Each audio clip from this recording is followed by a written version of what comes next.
안녕하세요. 엄마 팔자를 참 많이 닮은 40대 딸입니다.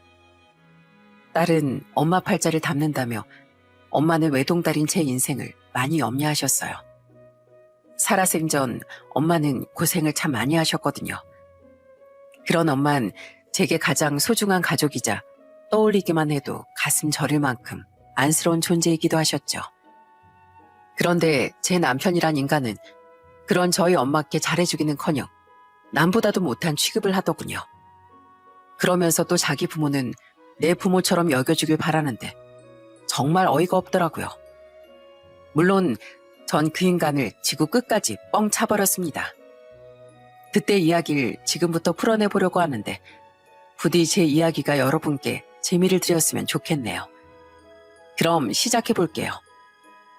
저희 엄만 제 나이 14살 때 이혼을 하셨습니다. 제가 19살 때 사고로 세상을 떠났다는 소식만 들었던 아빤 우리에게 없는 이만 못한 인간이었거든요. 제 나이 3살 때 실직을 한 이후로 아빤 일할 생각도 없이 술 먹고 노름만 하며 살았죠. 그런 주제에 엄마가 힘들게 건물 청소하며 번 돈으로 다방 여자와 바람까지 피우면서요. 요즘 같으면 그런 걸 누가 참고 살았겠습니까?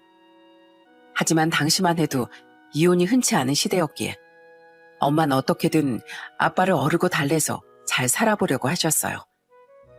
하지만 아빠는 그런 엄마에게 고마운 줄도 모르고 나중엔 손찌검까지 하더라고요. 하늘 같은 서방이 하는 일에 감히 계집이 토를 달아? 여자가 됐으면 내조해 줄 수 있는 서방이 있는 것만으로도 고마워해야지. 남자는 하늘, 여자는 땅, 몰라? 머리가 조금 커선 괴롭힘을 당하는 엄마를 감싸며 정말 많이 울었습니다. 결국 엄만 아빠를 포기했고 외할아버지의 도움을 받아 겨우 이혼할 수 있었어요. 끝까지 이혼을 해주지 않으려던 아빠에게 아빠 때문에 엄마 앞으로까지 남게 된 빚은 갚아달라고 하지도 않겠다고 애원하면서요. 그 뒤 엄만 저녁엔 술집 설거지 일까지 병행하며 힘겹게 빚을 갚고 생계를 꾸려나가셨어요. 저는 그런 엄마에게 미안해 옷 한 벌 새로 사달라는 말도 못 해보고 자랐죠. 사실 옷 같은 건 필요도 없었고 전 그저 엄마가 덜 힘드시길 제가 빨리 커서 엄마의 짐을 덜어드릴 수 있기만을 바랬어요. 그렇게 시간이 흘러 대학을 졸업한 전 직장인이 됐습니다. 전 어느새 많이 늙으신 엄마를 모시고 여행도 다니고 용돈도 드리며 어린 시절 결심했던 효도를 하는데 20대, 30대 초반 시절을 전부 보냈어요. 그렇게 회사와 엄마밖에 모르고 살다가 저는 나이 30 중반에 남편을 만나게 됐습니다. 남편과는 우연한 만남을 통해 인연을 맺게 됐는데 특히 같은 이혼 가정에서 자랐다는 공통점 때문에 많이 가까워졌죠. 우린 참 비슷한 부모님을 가졌네. 내 아버지란 사람도 손찌검하고 도박만 안 했다 뿐이지 일도 안 하고 허구한 날 술만 마시다 바람도 피웠거든. 어머닌 그런 아버지를 못 견디고 결국 내가 고등학교 1학년 때 이혼하셨지. 엄마에 대한 안타까움과 아버지에 대한 원망을 남편 또한 저처럼 품고 살았던 거예요. 남편과 남편의 형인 시수 그리고 시모는 저희 아빠와 달리 아직 살아있던 시부를 여전히 원망하고 끔찍해했습니다. 때문에 시댁 식구들은 내심 혼주석에 앉고 싶어 하던 시부를 결혼식장에 부르지도 않더라고요. 시모는 씩씩대며 이렇게 말하기도 했죠. 젊었을 때야 남자가 떵떵거리지. 나이 들어선 여자가 왕이야. 그렇게 날 무시하고 나랑 애들이 힘들게 하더니 늙고 힘없어지니까 애비 대접을 받고 싶어해? 어림도 없지.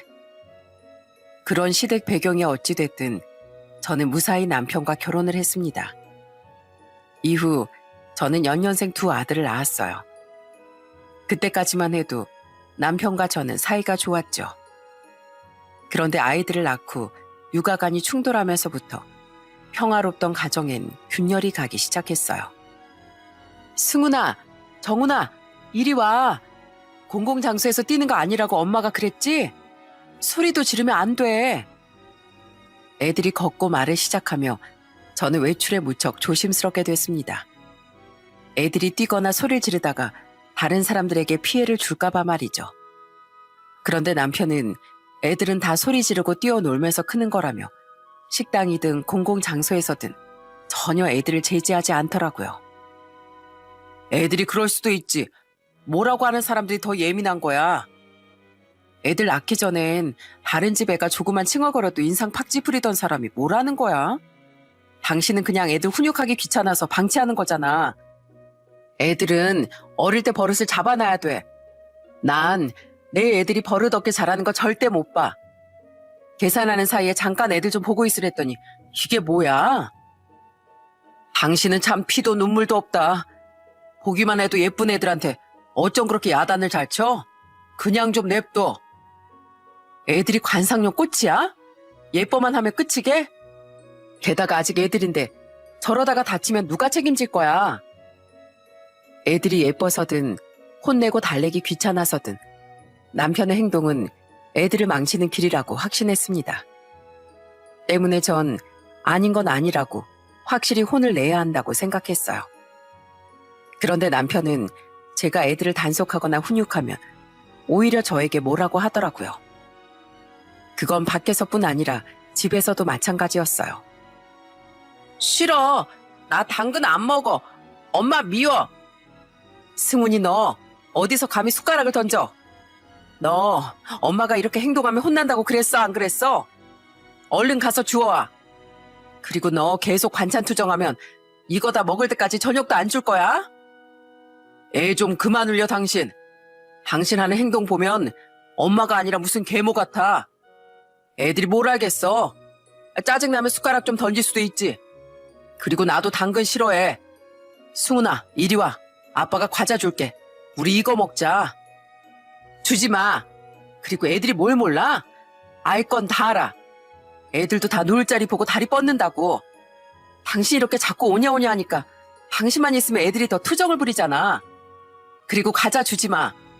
당신이 그러니까 애들이 뗐으면 과자 나오는 줄 알고 이러는 거라고 내가 몇 번을 말해. 애들 우는 소리 듣는 거 시끄러워 죽겠어. 우리 좀 좋게 좋게 편안하게 살자. 당신만큼 편하게 사는 애 아빠가 어딨어? 애들을 예뻐할 줄만 알지. 피곤하다면서 애들하고 놀아주는 것도 한 10분 정도 설렁. 우는 소리 듣기 싫다고 애들이 밖에서 남한테 피해주든 말든 방치해. 밥 먹기 싫다고 하면 과자 줘.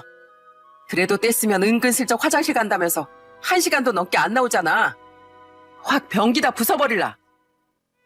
진정한 결혼 생활은 아이를 낳고부터가 시작이라더니 그 말이 정말이었더군요. 이 사람이 정말 제가 믿고 사랑해서 결혼한 사람인가 싶어 매일같이 골치가 아팠죠.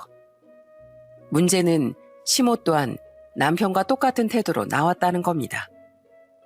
결혼하지 않고 독신으로 살겠다고 선언한 시숙은 홀로 제주도로 떠나 자유로운 삶을 살던 사람이었어요. 가족에게 워낙 관심이 없던 사람이라 명절에도 시댁에 잘 오지 않았죠. 때문에 시모는 두 아들 중 남편을 더 예뻐했어요. 그런데 제가 그런 자신의 아들과 사사건건 부딪히는 모습을 보니 심사가 뒤틀린 모양이더군요. 예, 우리 아들이 애들 밥 안 먹으니까 그냥 과자로 배 채우게 두라고 소리치잖아. 그런데 왜 꾸역꾸역 과자를 다 치워버려? 애들 저렇게 안 먹이면 키 안 커. 배고프면 알아서 결국 밥 찾아 먹어요. 남편이 애들 투정 부리는 거 듣기 싫다고 자꾸 과자 줘버릇해서 애들이 버티는 거예요. 죄송하지만 저도 뜻이 있어서 그러는 거니까 그냥 지켜봐 주세요.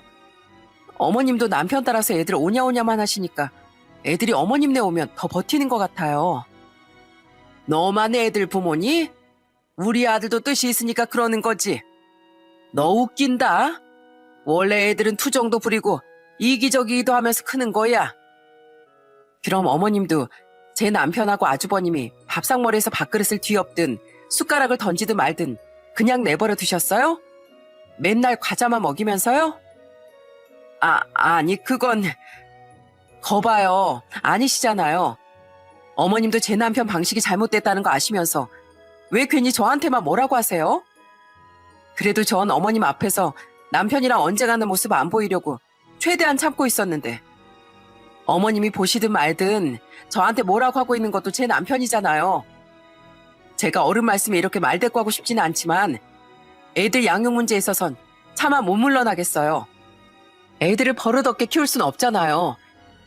그러니까 어머님이 이해 좀 해주세요. 그럼 우리 아들이 애들을 버릇없게 키우고 있다 그거냐?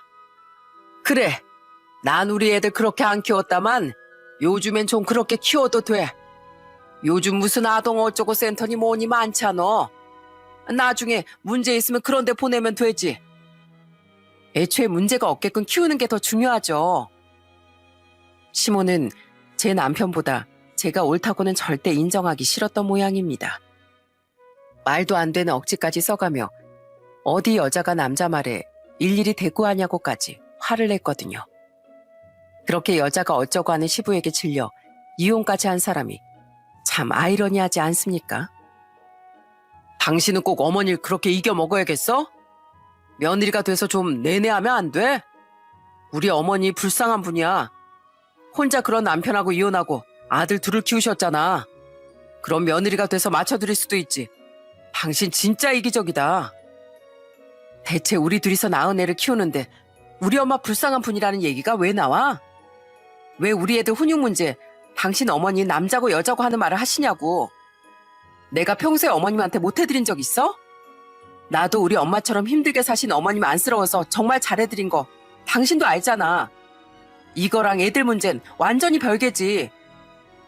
게다가 시댁에 다녀온 뒤면 남편은 꼭 제게 불쌍한 어머니라는 말을 운운하며 저를 탓하더라고요. 그리고 그 뒤로도 같은 일이 여러 번 반복되자 저와 남편의 사이도 사이지만 시모와 제 사이의 골도 날이 갈수록 깊어졌죠.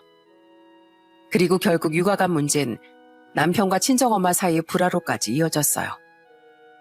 승훈이, 정훈이 이리 와봐.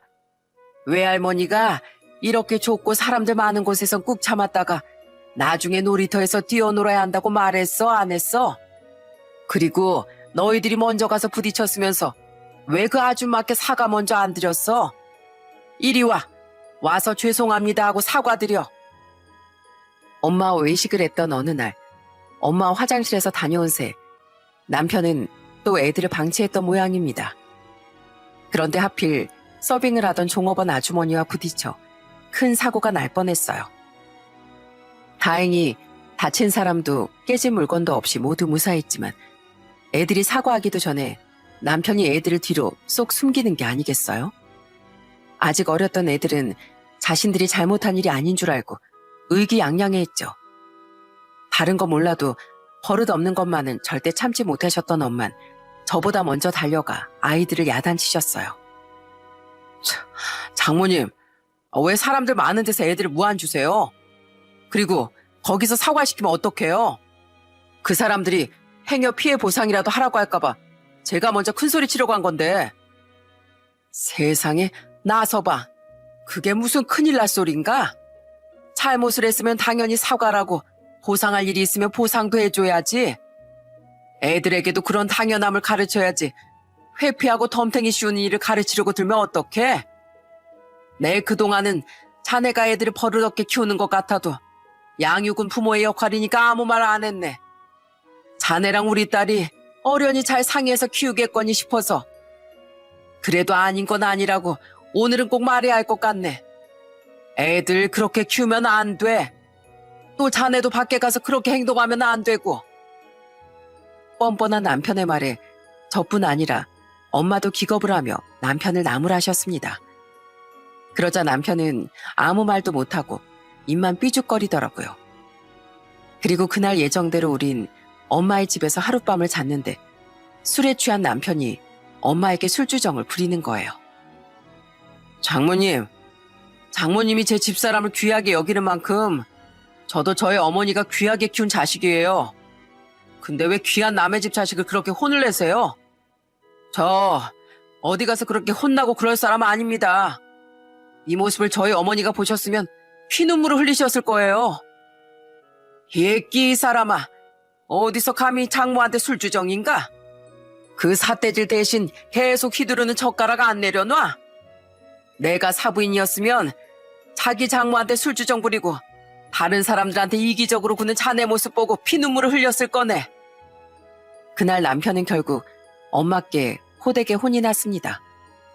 자기가 잘못한 건 아는 건지 다음날 남편은 엄마께 아무 말도 못하고 눈치만 보더라고요. 그러더니 집에 와서 제게 이러는 게 아니겠어요? 아무리 내가 잘못했다고 해도 사위는 어려운 백년손님 아니야? 어떻게 사위를 쥐잡듯이 그렇게 혼내실 수가 있어? 장모님한테 정말 실망이야. 실망? 그게 지금 우리 엄마한테 할 소리야? 죄송하다고 싹싹 빌어도 모자랄 판에?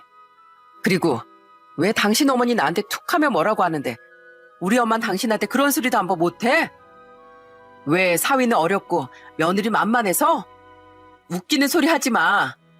당신 또 한 번 엄마 앞에서 그런 모습 보이면 나 그땐 안 참아. 나도 어머님 앞에서 더 막 나갈 거야.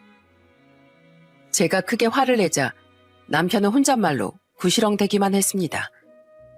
그리고 그 뒤부터 남편은 친정에 가도 엄마 말을 썩는 둥 마는 둥 하고 엄마가 저희 집에 일이 있어서 오기라도 하시면 나중에 그렇게 투덜대더라고요.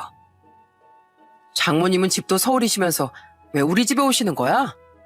그걸 말이라고 해? 맞벌이 하느라 우리가 밥 잘 못 챙겨 먹을까봐 반찬 해다 주시고 한 번씩 애들 보러 오시는 거잖아. 그렇다고 우리 엄마가 어머님처럼 한 번 오면 며칠 밤을 주무시고 가셔? 내가 당신 어머니한테 왜 자꾸 오시냐고 구시렁댔으면 좋겠니? 그만 좀 해 제발. 남편의 투덜거림은 언제나 제가 나도 똑같이 했으면 좋겠냐는 말을 하고서야 잦아들었습니다. 이렇게 가족들 사이가 점점 벌어지는 와중에 그나마 다행인 건 애들만은 버릇이 잡혀 착하게 커졌다는 거예요. 당신 그렇게 컴퓨터만 보고 있지 말고 애들한테 책이라도 좀 읽어줘. 왜 이렇게 애들한테 관심이 없어?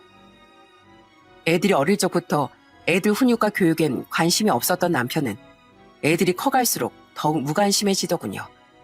몸으로 놀아줘야 할 일도 가르쳐줘야 할 것도 많아지니 귀찮아진 남편은 아예 애들을 피해버린 거죠.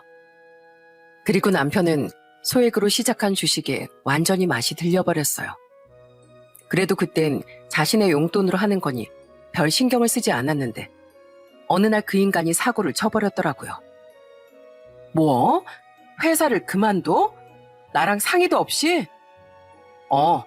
나 본격적으로 전업 주식할 거야. 나 아는 형도 회사 그만두고 주식만 하는데 완전 떵떵거리면서 살더라고. 제정신이야? 세상에 주식으로 성공한 사람보다 망한 사람이 훨씬 수두룩한데 무슨 깡으로 월급 따박따박 나오던 회사까지 때려치워. 어림없는 소리 하지 마. 남편은 본격적으로 주식을 하겠다며 회사까지 때려치운 겁니다.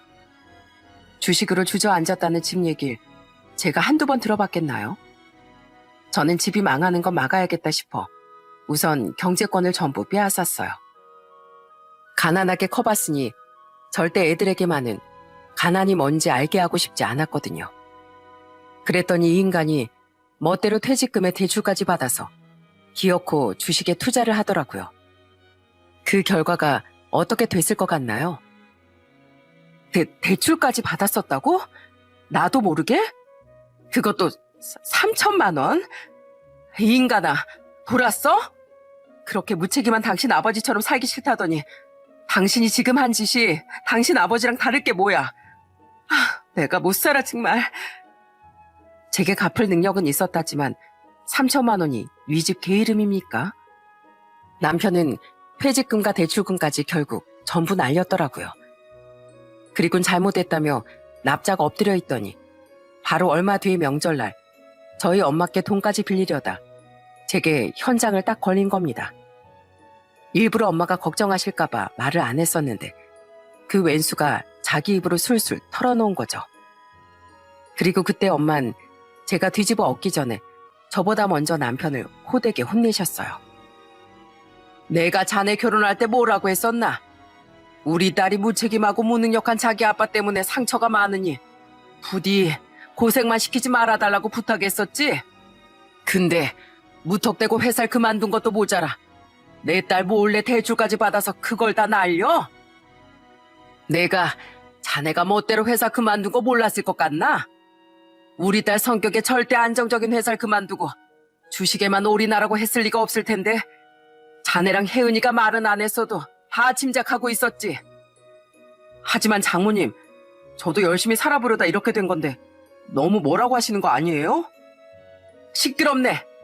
그래, 한 번은 실수할 수 있다고 쳐. 근데 지금도 자넨 정신도 못 차리고 또 주식하려고 나한테 돈을 빌리려는 거 아닌가? 혜은이한테 그 빚을 갚을 능력이 없는 것도 아닌데 나한테 몰래 돈을 빌리려는 걸 보면 딱 알지. 거봐, 대답 못하지? 제발 정신 좀 차리게.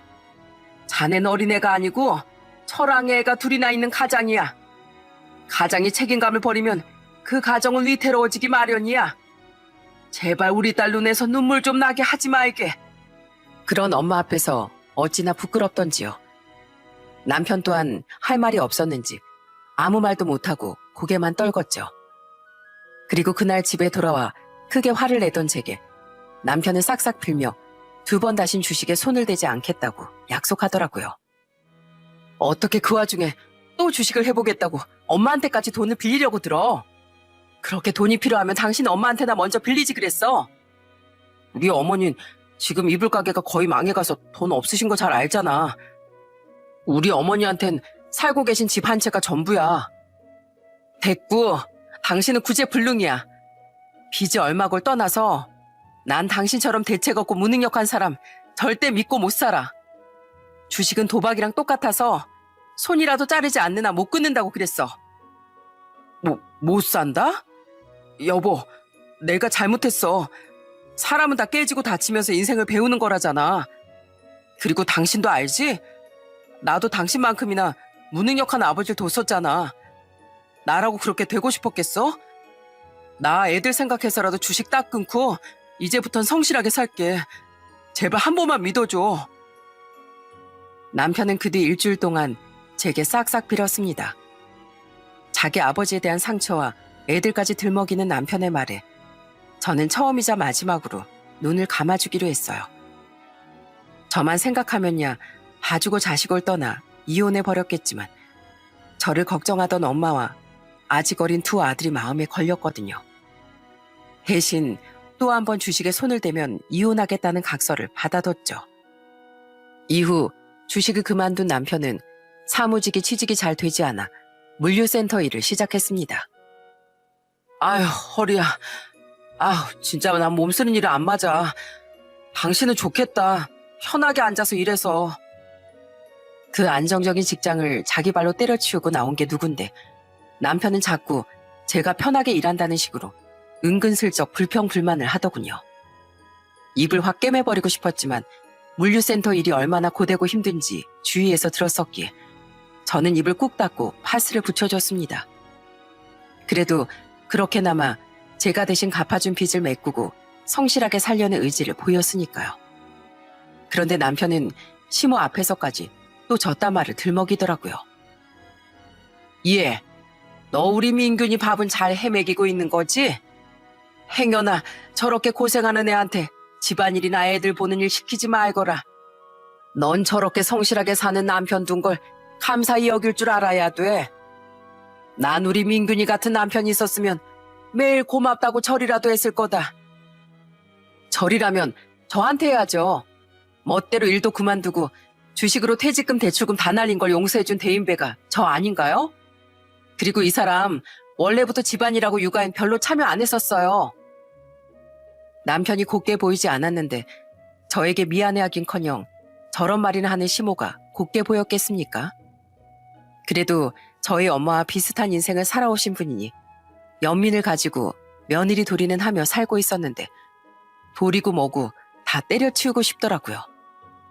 그런 마음을 꾹꾹 누르며 저는 전과 달리 할 말은 다 해버리는 독한 며느리가 되어갔죠.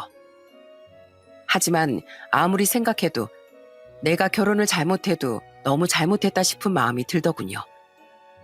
어차피 애들에게 관심도 없는 남편인데 그냥 여기서 이혼하고 애들과 셋이서만 살아도 괜찮을 것 같다는 생각에 점차 확신이 들었습니다. 그런데 바로 그쯤 저희 엄마에게 불행이 찾아왔어요. 그동안 쌓여온 모진 세월이 결국 엄마에게 무서운 병을 안겨다 준 거예요. 엄마는 곧장 병원에 입원해 투병을 시작하셨지만 점점 생명의 빛을 잃어가셨습니다. 갈 때가 되면 사람은 느낌이 온다더니 나도 알겠구나. 아마 난 얼마 살지 못할 거다. 엄마, 열심히 잘 치료받으면 분명 좋아질 거야. 나 속상하게 왜 그런 말을 자꾸 해. 너야말로 억지만 그만 줘도 된다. 나도 의사 선생님 말씀 다 듣고 있어. 이젠 나을 거란 희망보단 마지막을 잘 준비하는 게 낫다는 것쯤은 나도 안다. 참 고되게 살았는데 마지막에 이렇게 푹 쉴 수 있어서 참 좋구나. 조용히 인생을 되돌아볼 여유도 있고 말이야. 결국 엄만 시한부 선고를 받고 말았어요. 그렇게 세상을 떠나기 전에 얻은 휴식이 뭐 그리 좋으셨던 건지 엄마는 나름 괜찮은 마지막이 아니냐며 제 가슴을 더 아프게 만드시더군요. 그런 엄마께 더 죄스러웠던 건 마지막까지 제 걱정을 하게 해드렸다는 거예요. 엄만 비록 힘들긴 했지만 혜은이 널 낳고 키웠다는 것만으로도 보람찬 인생이었다고 생각해. 딱 하나 염려되는 건 너랑 나서방 사이가 썩 좋아 보이지 않는다는 거야. 저기 혜은아, 나서방이 네 아빠처럼 바람 피우거나 손찌검 같은 건 안 하는 거 맞지? 나서방이 이렇게 문병을 안 오는 거 보면 너랑 사이가 별로라는 건데 난 내가 이 몹쓸 팔잘 너한테 물려준 것 같아 마음이 아프다. 괜히 내 팔잘 닮아서 네가 나처럼 이혼하고 힘들게 살게 될까 봐 그게 제일 걱정이야. 손찌검의 바람은 무슨... 아니야 엄마. 물론 사건 사고가 있었으니 신혼 때만큼 남편이랑 사이가 좋다고는 말 못해. 그래도 그 사람 애들 아빠로서 가장 역할은 잘 해내고 있어. 어머님도 나한테 잘해주셔서 엄마가 걱정하는 것처럼 내가 이혼하는 일은 없을 거야. 그러니까 내 걱정은 하지 마. 그런 엄마 앞에서 차마 이혼을 생각하고 있다는 말은 드릴 수가 없었어요. 엄마 말씀처럼 남편은 엄마가 투병하시는 동안 문병을 딱 4번밖에 오지 않았습니다. 그것도 오기 싫었던 티를 팍팍 내며 얼른 가버리곤 했죠. 어떻게 자기 장모님이 아프신데 사이가 한 달, 아니 2달에 한 번도 얼굴을 비출 생각을 안 해? 적어도 하루하루 야위어가는 우리 엄마한테 딸이 잘 사는 모습은 보일 수 있게 해달라고 부탁 또 부탁했잖아. 내가 뭐 일부러 그래? 나 몸 쓰는 일 해서 힘들다고 집에 오면 쓰러져서 쉬기 바쁜데 거길 어떻게 그렇게 자주 가? 그리고 솔직히 말해서 자꾸 나 야단치고 나 힘들 때 돈도 안 빌려주신 장모님께 내가 뭐 마음이 좋겠냐? 당신도 우리 어머니한테 기분 상해서 따박따박 말대꾸만 다 하고 살잖아. 난 아픈 장모님께 차마 그럴 순 없어서 애초에 얼굴을 안 비추는 거야. 어머님은 나한테 괜한 꼬투리를 잡으시니까 내가 말대답하는 거지. 그리고 아무리 그랬어도 난 혼자 쓸쓸하실 어머님 찾아뵙는 며느리 도린 다 했어. 근데 당신은 뭐야? 우리 엄마가 당신이 길바닥에 나앉을 위기인데 안 도와주셨어? 당신을 괜히 혼냈냐고.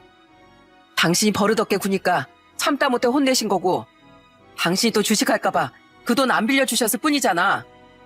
근데 어디서 말도 안 되는 궤변을 늘어놓고 있어? 인생 진짜 그렇게 살지 마. 당신 그러다 나중에 다 돌려받아. 한 번씩 남편에게 크게 화를 냈지만 돌아오는 대답은 더 제 화를 돋을 뿐이었습니다. 때문에 저는 더 이상 남편에게 화를 내지도 문병을 와달라는 요구도 않고 그저 입을 꾹 닫았어요. 그때 전 일하랴 애들 돌보랴 떠날 날을 기다리는 엄마를 돌보랴 몸도 마음도 극한까지 지쳐 있었거든요. 어차피 엄마 생각에 당장 이혼도 못할 것 같으니 남편과 싸울 체력이라도 비축했던 거죠.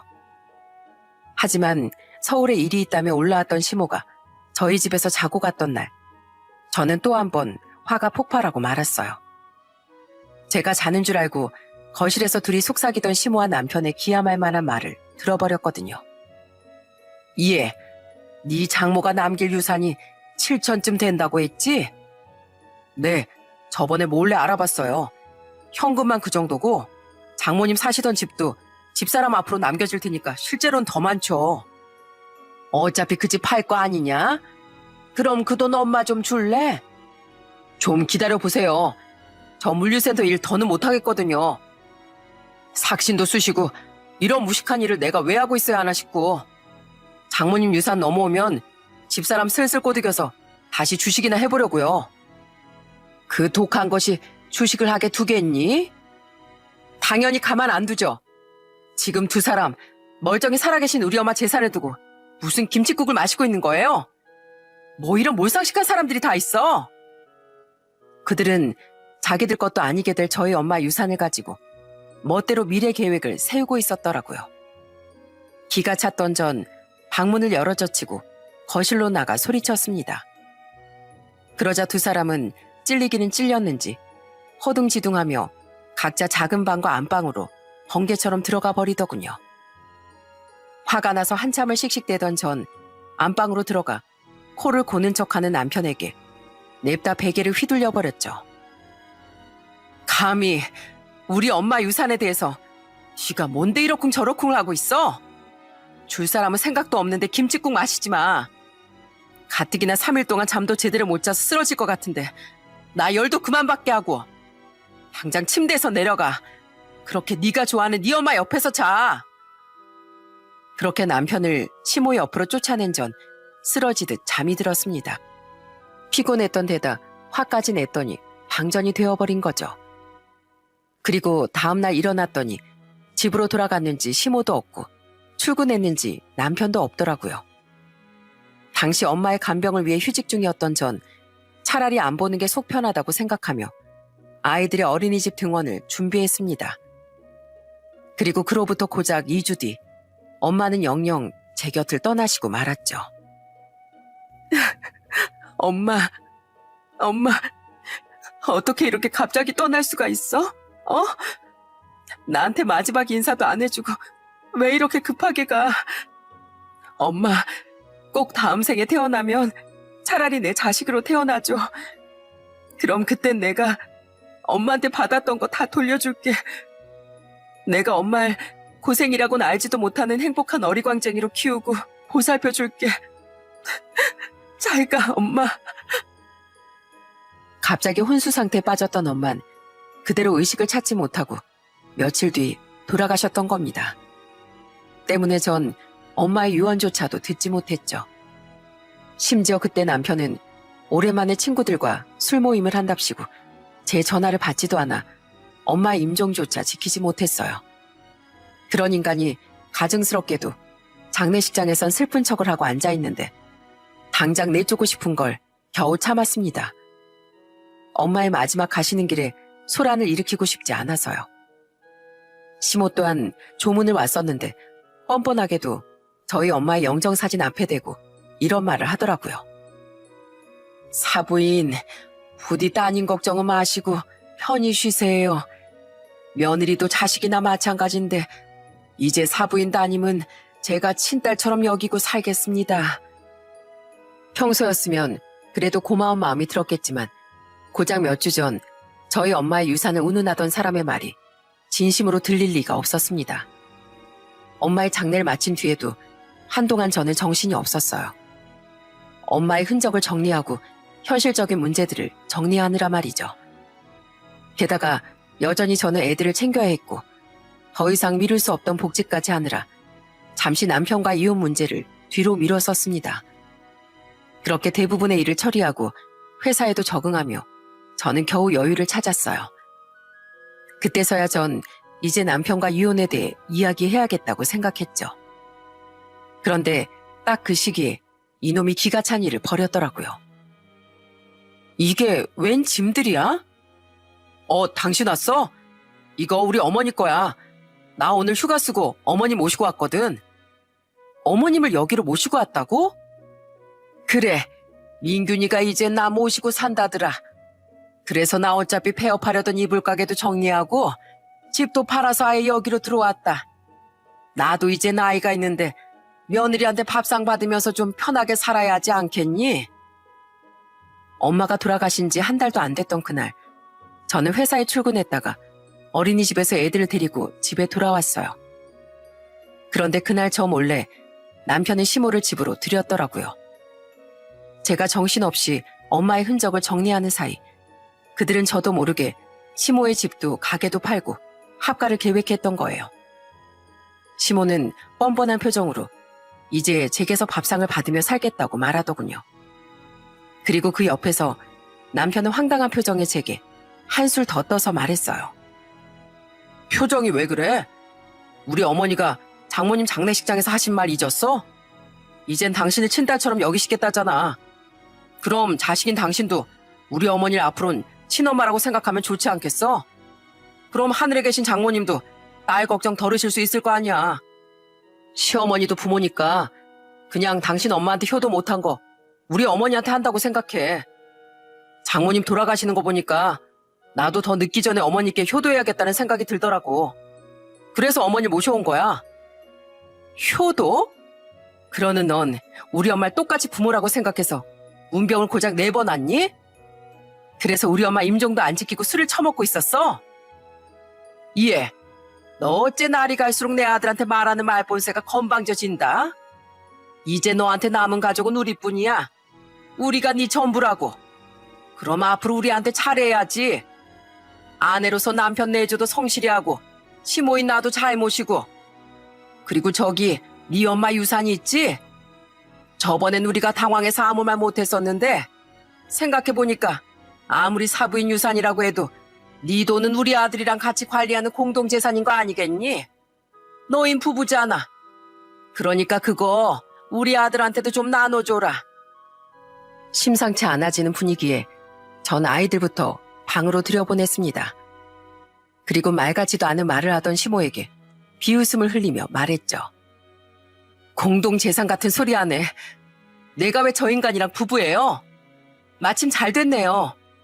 저도 저번엔 너무 피곤하고 저희 엄마 때문에 저 인간하고 갈라서기도 어려워서 말을 못했었거든요.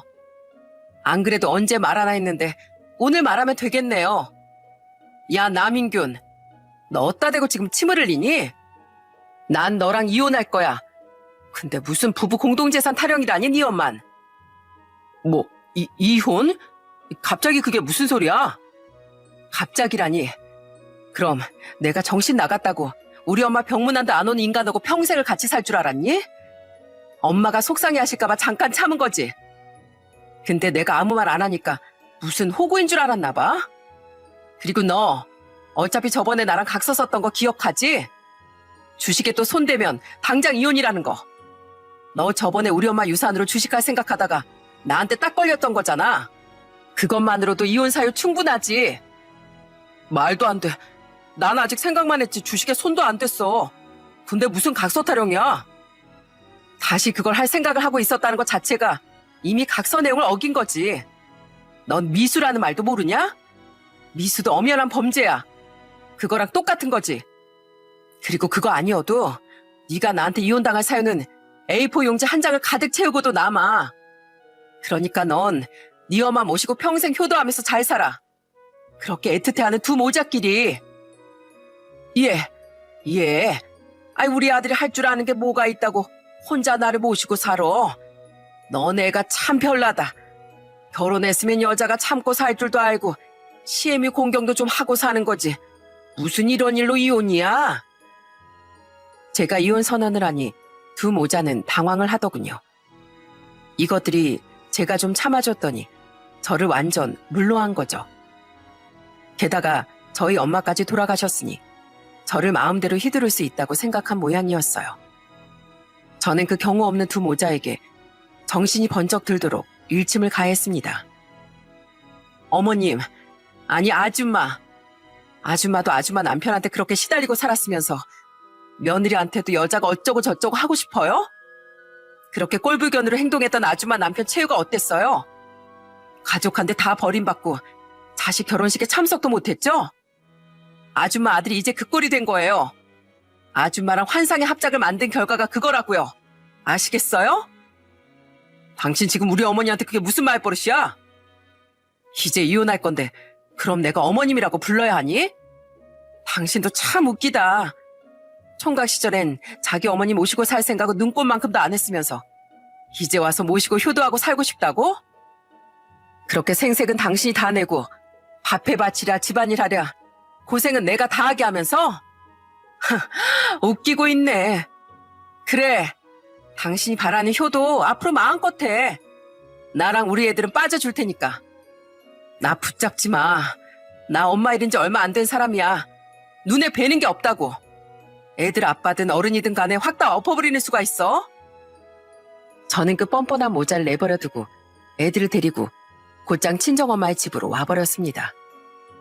얼마나 저와 애들에게 관심이 없었으면 남편은 제가 조금씩 저와 애들의 짐을 엄마 집으로 옮기고 있었던 것도 몰랐던 거예요. 한 번에 짐을 옮기려면 번거로우니 저는 정신없는 와중에도 이미 그렇게 이혼 준비를 하고 있었거든요. 남편과 이혼하면 엄마가 남겨주신 집에서 살 요량으로요. 그랬으니 그때도 몸만 훌쩍 나올 수 있었던 겁니다. 엄마, 놀랐지? 근데 내 걱정은 하지 마.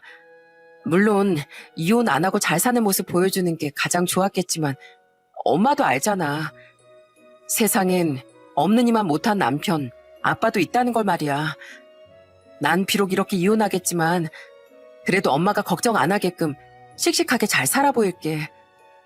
애들한테도 그늘이 남지 않게끔 셋이서 세상 사람들 모두 보란 듯이 행복해질게. 약속해.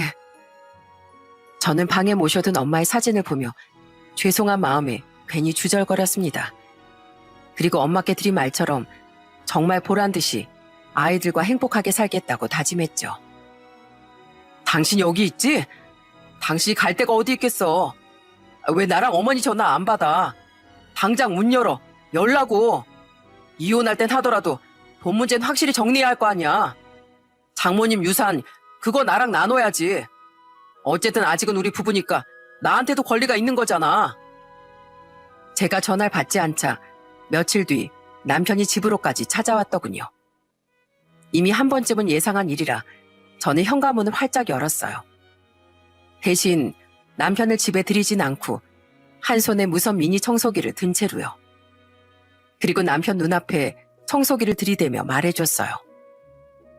이 무식한 인간아, 우리 엄마 유산은 특유 재산이라 재산분할 대상 아니거든? 따지려거든 제대로 좀 알아보던가. 그리고 앞으로 또 여기 찾아오면 이 청소기를 네 머리털 다 뽑아버릴 거야. 너 같은 폐기물은 이런 청소기로 청소해주는 게 딱이니까. 앞으로 할 말 있으면 변호사 통해서 얘기해. 알았어? 가. 청소기 주둥이든 경찰이든 눈앞에서 맞닥뜨리기 전에.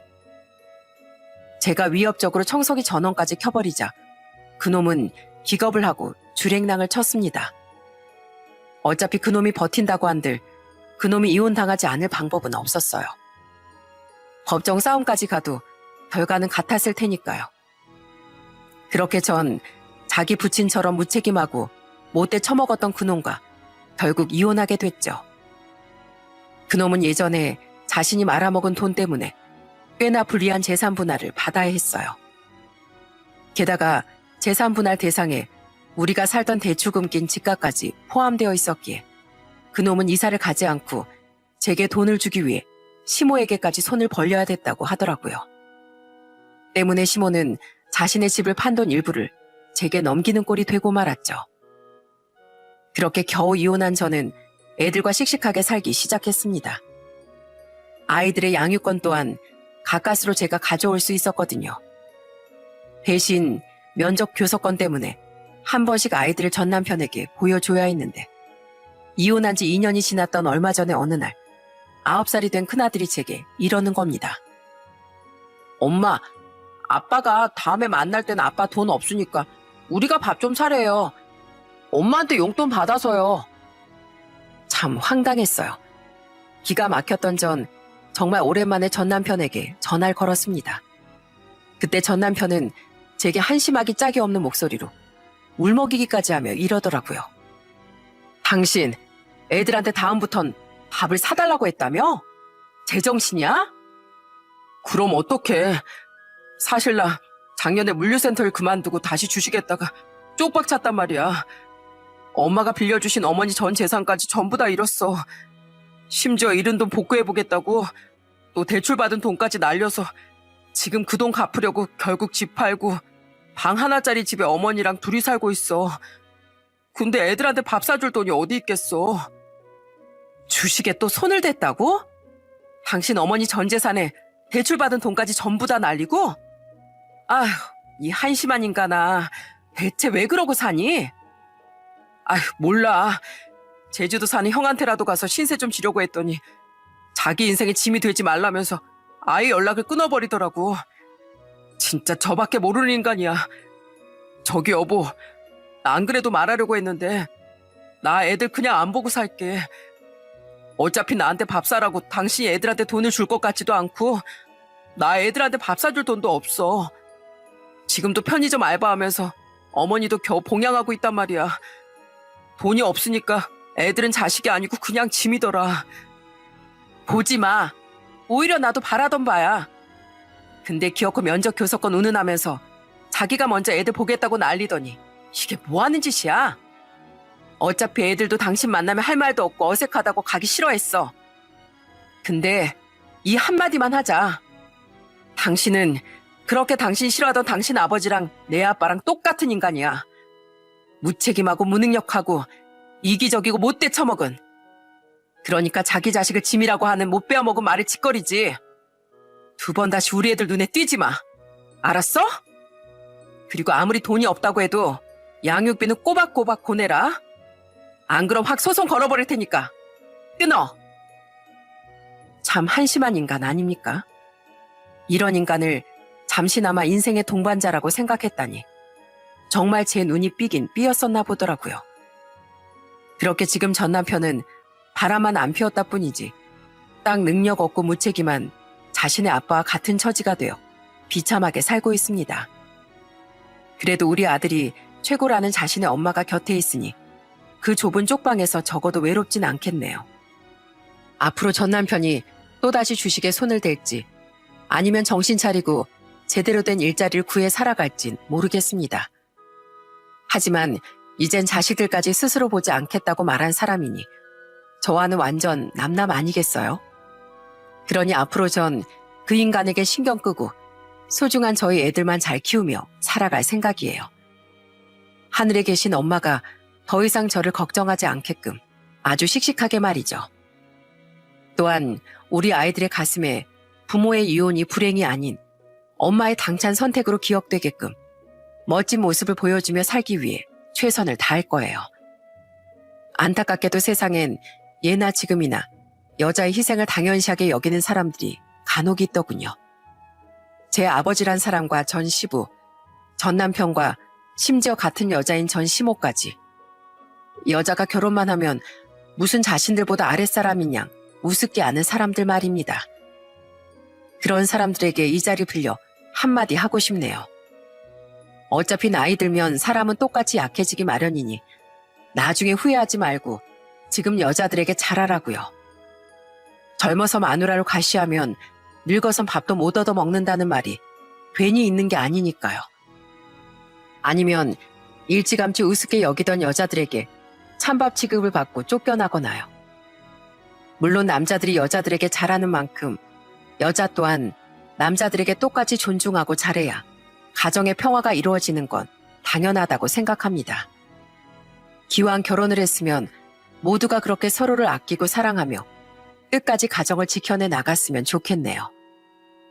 마지막으로 만약 그렇지 못하다면 저처럼 뒤늦게라도 결단을 내리는 것이 나 자신과 자녀들을 위한 길이라는 말도 덧붙이며 저는 이만 사연을 마쳐보겠습니다. 끝까지 함께해 주셔서 감사드립니다.